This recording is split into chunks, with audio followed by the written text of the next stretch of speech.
This is the part I know. where We you never just know when it stand. starts. It's like, okay. Good morning and welcome. We're just joking because we can see ourselves as we're chatting with you that we look like cooks on Chefs. We look like chefs on a cooking show. So here we are. We're not at home, even though this has been called. We're waving to Kim Dagey, the director of our Little Shepherds preschool. That's because we're not at home, even though these are home-style devotions.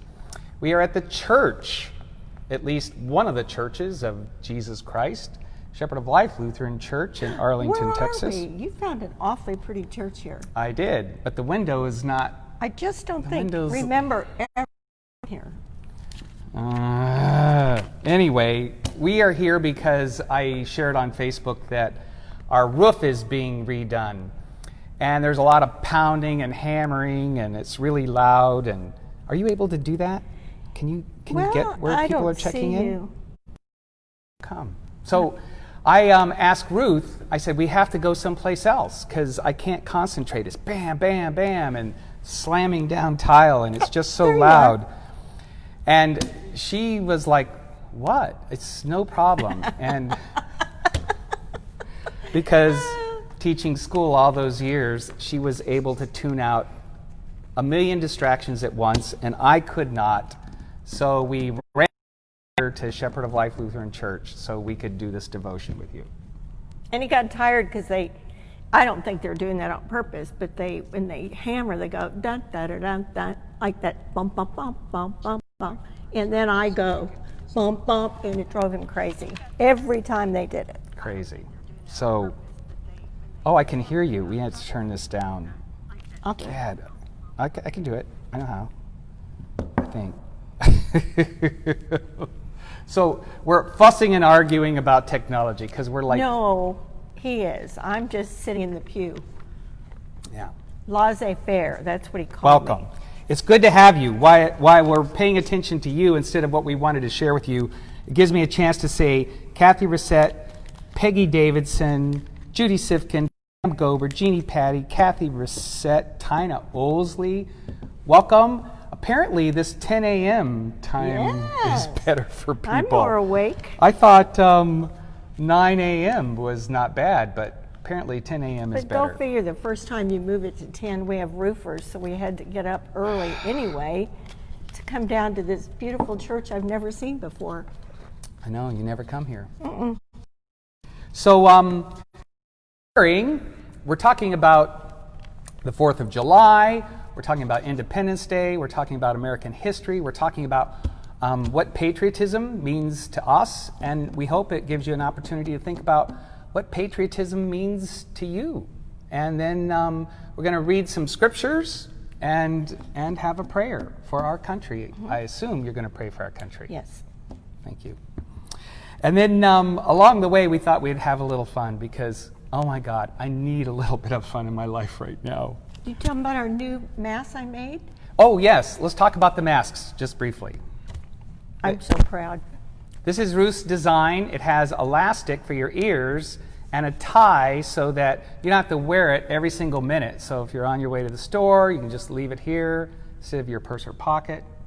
But And then when the key moment comes, what is? You have it on upside down. That's okay. it should be This is seagulls at the beach. Seagulls. You can't see it. Mine is ice cream seagulls cones and ice cream cones. and fudgesicles. And so Summer. this is for all of my friends and all of our beach-loving friends. You don't have to live in California to love the beach. I really want to go to the beach. I know. I've been trying to talk her into going to the beach this summer, and she's reluctant, but I really want to go to the beach. Hi, Carol Bernhardt. I'm going to, and Cheryl, hello. So, welcome. We're so glad you guys could join us for our Independence Day devotion. We were talking about construction at our house. We were talking about masks, which are now going to be a part of our life for a while. Can I take mine off? I fidget. I'm a fidgeter. So I'm going to take mine off. I don't need it. We're all alone. We're all alone. So this is what we're going to do. We have it broken down into parts because we want to fast. we're down here at the church and we're standing, so I told Ruth, 20 minutes max. Like this is what I'll end up doing. Andrea That's Walls. okay, because I'm not, I work with her. okay. So this is it. We want to talk a little bit, just briefly, about kind of what 4th of July has experienced for us personally, what you do and what we've done. And then we're going to talk a little bit about American history, because she's uniquely qualified to talk about that. Uniquely. And then I wanted to talk a little bit, because there's always been this tension between church and state. I wanted to talk a little bit about what patriotism looks like for people of faith. And then we'll read a scripture and Ruth will have a prayer. And bam, we're done. And then we want you to have a good day, right? Okay. All right, so to kind of ease into things, that's what I do when I preach. I ease into things. I tell long, rambling stories before I get to the point. I was thinking about 4th of July parades. And the very first one I ever went to was with Ruth. I'd never gone to a 4th of July parade before. We were still dating, I think. I don't think we were married. It was in Seguin, Texas, which is where Ruth went to high school and college, and where Jonathan went to college. And it has this really charming, cool, wonderful 4th of July parade called Freedom Fiesta, and that was my first one, and I loved it. Do you remember that? Yes, I do. Now, this year, of course, is different for a lot of places. In fact, I wanted to acknowledge the sadness that Sherry Wade is still feeling, because Arlington, the city we're in now, has a long history of 4th of July for like 50, 55 years. And for the first time ever, they're just decided, out of an abundance of caution, to be careful and keep everyone safe and healthy. No 4th of July parade, which is really sad for Sherry Wade, a member of our congregation, because she was going to be one of the announcers. And Yeah. no bueno. She's a famous person in Arlington. Yeah, Sherry's a famous person in Arlington. Always has been. So I thought throughout this it would be fun to look at who's here and say, where would I put you in the 4th of July parade? For instance, Cheryl Stallmock Thornton, you got to be riding a horse in the parade. Andrea, I'll throw you on a float somewhere. Judy Sifkin, do you want to be a clown? Do you want to stand on stilts? I'm not sure. David Fox, I think you should be on one of those mini bar that the Elvis Presley's ride on. So I just thought it'd be fun to put all of you in my imaginary 4th of July parade. Okay. Okay, so do you have I used to any ride other 4th in the of July parade. memories? Remember that? Oh, tell that real quick. No, Or slow. that's kind of humorous. The summer after my senior year, every city has its city float. And I rode on the Seguin float in lots of parades. In a bathing Because suit. what were you named in your younger years? I don't know. Weren't you named most something? Oh, Why did no. they put you on a float? Because I probably was the only one still in town. I don't know. She's being for the humble. summer. She's but being it was humble. fun. But that's when I was thinner and wore a bathing suit. God, that's terrifying right now. But Lois, your and had sister to just wave. checked in, so you got to be Okay. careful what you say. You have to tell the truth. I will. She was on a float. And how many of us in our entire life have ever ridden on a In a bathing float. suit, throwing in a out parade? candy. In a bathing suit. I bet it was not a bikini. No, Not in those days. no. No. So, okay, enough of the personal stuff, right? Memories. Memories. 4th of July memories. And we hope that, in spite of the fact that many of the things that we normally love to do are canceled and are just unable to happen, that you still have a good one. Here in Arlington, they canceled the parade, but they're still doing the fireworks.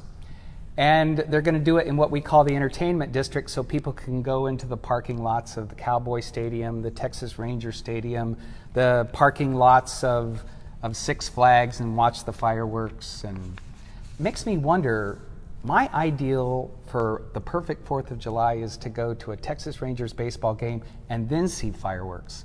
But I don't know. In Not gonna happen. the new Globe Life Field, Not say in gonna happen. 2021, on July 4th, can they do fireworks? Will they keep it cold in the air conditioning for the game and then open it for the I fireworks? don't know. We probably shouldn't worry about that yet. Okay, we'll worry about that next year.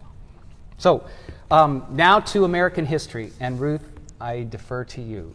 Ah. Who taught it for how many years? In California, I taught American history to fifth graders, and in Texas for 18 years. So a lot of years. In the curriculum, when you get to fifth grade, it's the first year you have American history. Fourth grade is Texas history. Sixth grade is world history. And then it repeats itself. So I was the first one to really teach these kids and inform them where they're living, country history, but one month a year we did government, and that was the most fun because we talked about the Constitution and how the government works, the branches of government we went into. We talked a lot about what's a right and what's a privilege, which boggle their mind. Things like you have the right to go to church or stay home. That is a right as a citizen of the country. You have a No, right. you don't have the right to stay home on Sunday morning. You have the right to believe whatever that was important to our founding fathers, to whatever you want to believe. So there isn't a state church like it was in England, and that's a right that they wanted, and that can't be taken away from you. But there are privileges in our government that can be taken away from you. Case in point, your driver's license, which always sort of freaked them out, that when you get a driver's license, that's a privilege that the state is giving you. If you break the laws or if you don't wear your seatbelt, but they have the right to take it away from you. So a privilege can be taken away, a right cannot. And we did a lot of things with that, and it got to be pretty humorous. But what I wanted to talk about today is one of the grades for them during the government was I always required all these 10 and 11-year-olds to memorize the preamble to the Constitution, which freaked them out. But I assured them that they weren't going to have to say it in front of the class or anyone else. They had a 2-week period of time. We spent 2 or 3 days just looking at the preamble and what the words mean, what they were learning, and which was kind of fun. And then they could come up to me at any point in that 2-week period, which they did, at recess or at lunch, or if they got through with their work or they were just ready, they'd come up and they'd go, okay, I can say it. And so they just said it to me, and they got it. Didn't matter if they had it nailed down perfectly, like some of the brighter students, of course, the very next day were right up there rattling it off 90 miles an hour. But some kids were reluctant, and it took them a few days, but I helped them on along the way and would give them words so they weren't like put on the spot. I didn't grade them on how well they did it, just that they did it. I figured even if they only remembered one line, it would be worth it. So that was kind of fun, but when you realize how many years I taught and how many years I did that, I have heard the preamble of the Constitution said to me thousands of times. And I still know it by heart, and I think I can do it, but I wrote it down because I'm under pressure and much older now. But one of the things, before I say it, there's the phrase, secure the blessings of liberty to ourselves and our posterity. I think we spend a day discussing that word is not prosperity. It's a whole day. Posterity. Those are two different words because when they would first read it to me, they would always say, for the blessings of liberty to ourselves and our prosperity. And I go, they are not guaranteeing you're going to have bumper crops in your field every day. That's prosperity. Or that you're going to make a lot of money. That's prosperity. But the word is posterity. And I think there are probably a lot of adults that don't realize posterity means future generations. About that, and they would go mind-boggling when I'd think we're talking about your grandchildren to like 10-year-olds, and they had to ponder that thought. But when we say posterity, we're talking about future generations, such as the grandchildren of my grandchildren, who I will never know, that we want to secure the blessings of liberty to all the generations that are ahead, that are still coming. And they've been doing this since they wrote, and the fact that these founding fathers thought to put that in, that they wanted that for us, not knowing who we are. And it's kind of special to know that people have prayed generations ago for us, and we need to continue to pray for future generations. So it was fun. And you know, they get in, what they know about government is what they hear from their parents, all the rhetoric of who they like and don't like. So that's all they know. So we couldn't do that in the classroom. I told them there was no bashing of anyone. We were learning how we elect, why we do it that way, why we have different parties, why it's important to have different parties.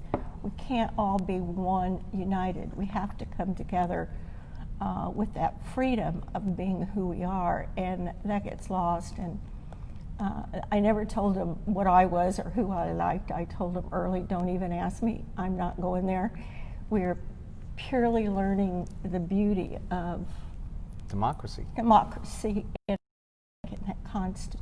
Constitution.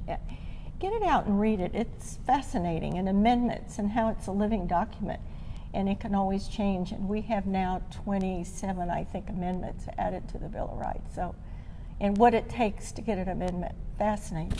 I like that stuff. Yeah. Makes me hopeful. Yep. That's it. Okay. It's one of the perks of being married to someone who taught history for a lot of years. You have any other thoughts? Well, you can interrupt me. I'll go for a little bit. You want me to go for a little bit? Okay. I'm in my little part of the outline. I'm going to tell you a little bit about what people of faith have said it means to be patriotic. And before I do that, though, I want you to know that I've been having fun looking at who's been able to join us this morning. And as I place you in where our 4th of July parade would be, my imaginary 4th of July parade, and I would, Corolla, do you know someone named Bug? No, that's our bug man calling me to see if we need our house sprayed. Oh my God! We have a guy who sprays our house once a year for more than that. Pest control, and he passed away. But his wife calls us faithfully to see if we need our house sprayed, and she just called us. And you have it listed as Bug. Mm-hmm. That's awesome. Then I remember who he is. Yeah. Bug man. Sure it is. So. Anyway, I was going to say that in my imaginary 4th of July parade, I would put, for those of you who are watching, the names that I've just seen recently, Corolla, our neighbor who lives next door and has been listening to our roofers pound for 2 days now. I just want you to know that I would put you on either a drill team or maybe in one of those old cars. And Stacy Foley, let your husband Ty know that I want him to be one of those people that runs around with bottles of water to give to the people in the band. I think he would be. Do you think Ty would be good at that? Yeah. All right, so I have 3 quick quotes to kind of frame people that I think really captured what it means to be a patriot as a person of faith. And so, first of all, to do that, I want to point out our props here. I have the Statue of Liberty. No, that's Lincoln.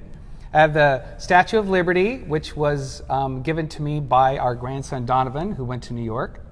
I saw this only once, and I happened to be with Scott Bernhardt and David Hildebrand. We went to New York to see a Yankees game, and while we were there, took the ferry, and I saw her. And then Abraham Lincoln, a bobblehead, who is my very favorite president. And then because I wanted you to see them, I thought, I'll just stack them on some hymnals. Well, guess what? Like a week or 2 ago, Jonathan and Mark and I took all of the hymnals and Bibles out of the sanctuary. So right before we started, I went, I'll just stack them on hymnals, and there were no hymnals because we took them all out, because that's something you would touch when you come back to worship. And to be safe, we won't have hymnals probably for a while when we first return. That's another discussion. So anyway, I had to go find the hymnals and bring them in to the sanctuary because they're not here, which tells you how crazy these times are. So there are a lot of different documents that make me proud to be an American. And I'm just going to read a couple of sentences from the Declaration of Independence, which I think captures a part of it. And because there's a reference to our Creator, which is faith language. We hold these truths to be self-evident, this is from the Declaration of Independence, that all men are created equal. And of course, now we would say all people are created equal, that they are endowed by their Creator, our Creator, with certain unalienable rights, that among these are life, liberty, and the pursuit of happiness. So I'm sure for all of you, there are different documents that are a part of our country that really capture our values and our, well, what we think is the essence of what makes us perhaps uniquely in history to be a light to the world. And so these values we lift up and we hold and we fight to make sure that they aren't lost. And when we seem to lose our way, we want to push our country to get back to those. So to give you an example of how we think about history, because no country is perfect, just like none of us individually are perfect.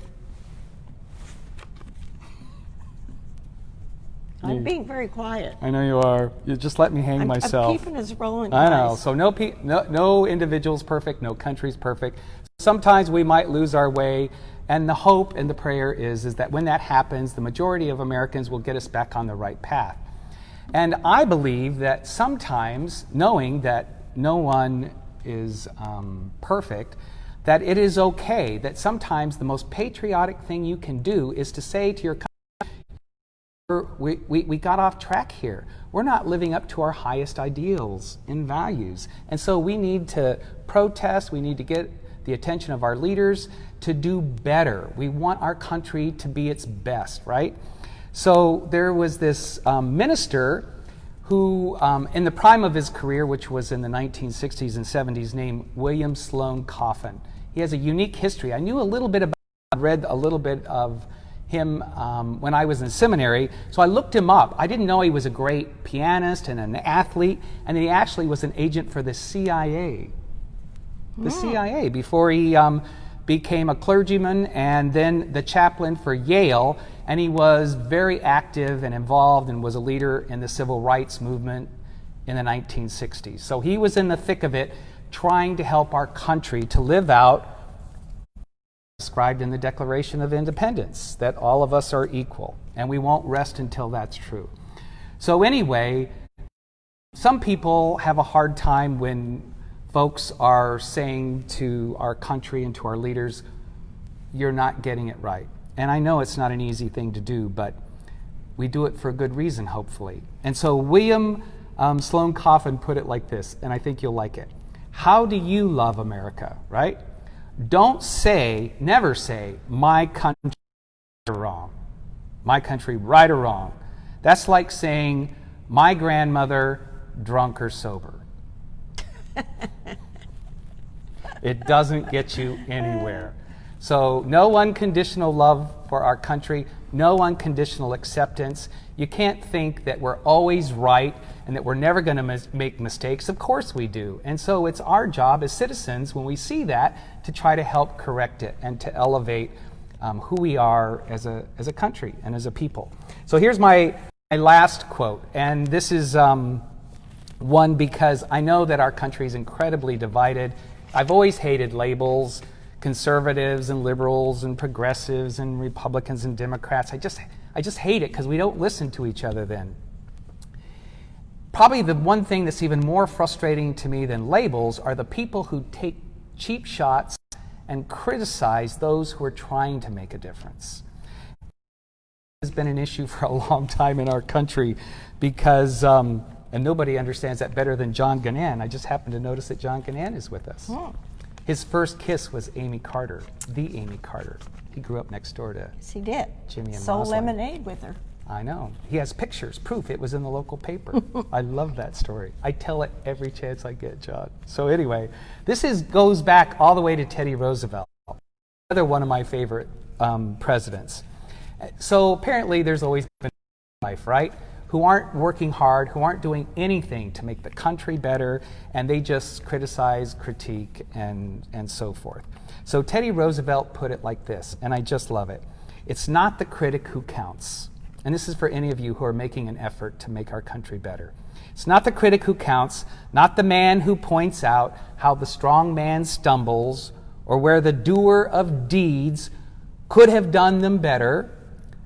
It belongs to the person who's actually in the arena, whose face is marred by dust and sweat and blood, who strives valiantly, who errs, who comes short, yes, again and again, because there is no effort without error and shortcoming, but who actually strives to do the deeds and spends themselves in a worthy cause. So that's, to me, what patriotism is. Regardless of your politics, you don't stand on the sidelines and point fingers and criticize. You get in the arena and you work hard to try to make it a better country, right?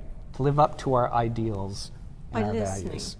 You're still in the listening mode all this No, time? people need to listen to each other. And boy, I believe in compromise like crazy. I'm a gray person, not black, not white. Compromise gray. Yeah. It's how we get along. Yeah. So the last part of today's devotion, how do we do on time? Are we cutting it down to 20 I don't minutes? know. I'm being kind of quiet 26. here. Okay, so we're trying to get to 30. Did I go a long time, ramble? No. Okay. No, that means, yeah. So I have Psalm 30, just a few of the verses, Ruth's prayer. There was one other thing I wanted to tell you. I It'll guess come. about the prayer, about the scripture verse. So I'm reading for you just a few verses from Psalm 30 because obviously we're not the only country to have lived through challenging times in history. So when I went to the Bible to look for what would be pertinent for today, I landed on Psalm 30 because it reminded me that the people of Israel, their country, they had a lot of years where things were really painful and awful. 586 BC, that's when Babylon came in and destroyed Jerusalem and the temple, and a lot of their citizens were sent out and spread out the diaspora into exile.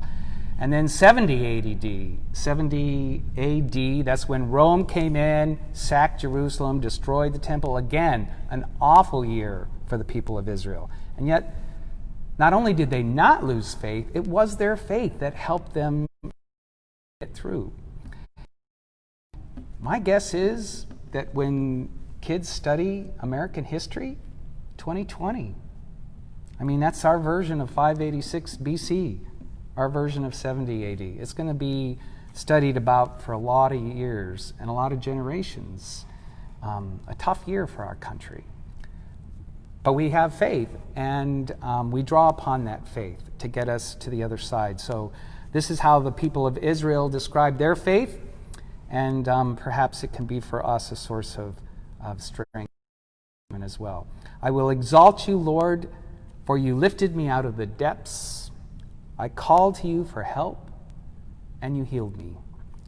You, Lord, brought me up from the realm of the dead. You spared me from going into the pit. Sing the praises of the Lord. Praise his holy name.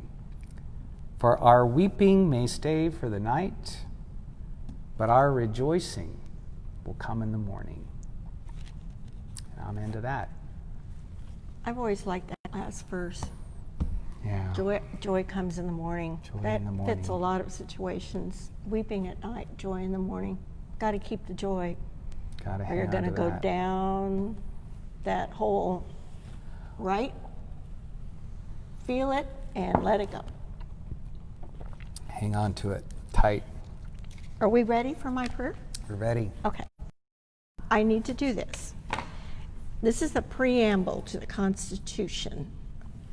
We, the people of the United States, in order to form a more perfect union, establish justice, ensure domestic tranquility, provide for the common defense, promote the general welfare, and secure the blessings of liberty to ourselves and our posterity, do ordain and establish this Constitution for the United States of America. And let's pray. Dear Lord, because that word popped up so much last night as I was looking at it in the the struggles I had even with students explaining the difference between prosperity and posterity. It's a crucial word, and in the Bible, you talk about posterity, the generations to come.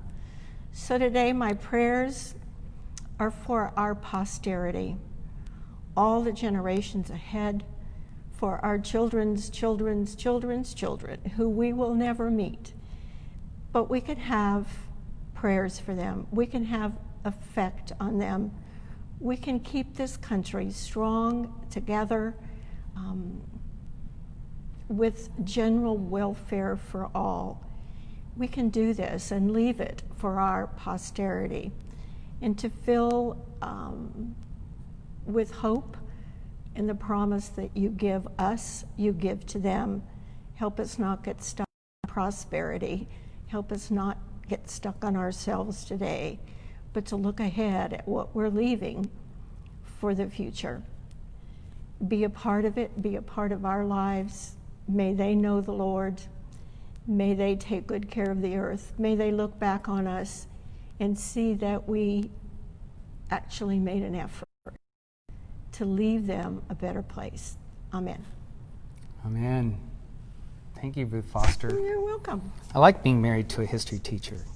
Sometimes on trips we make lots of stops to weird places because I go, oh, something great happened here. We got to make this 60-mile detour to go see it. But you do it. I do it. You've actually enjoyed some of them. I do it. Well, I'm not going to be able to make it to the 4th of July, but I'm going to wear my seagull mask as we head back out into the world. And we hope that all of you are able to find some sort of hope and joy this 4th of July. We certainly have a lot to be thankful for. Incredible blessings. So let's hang on to them tight and keep working to make sure that we don't lose them and that we continue to be our best. Yes. Love you guys. Peace. Peace. And he agrees. Yes.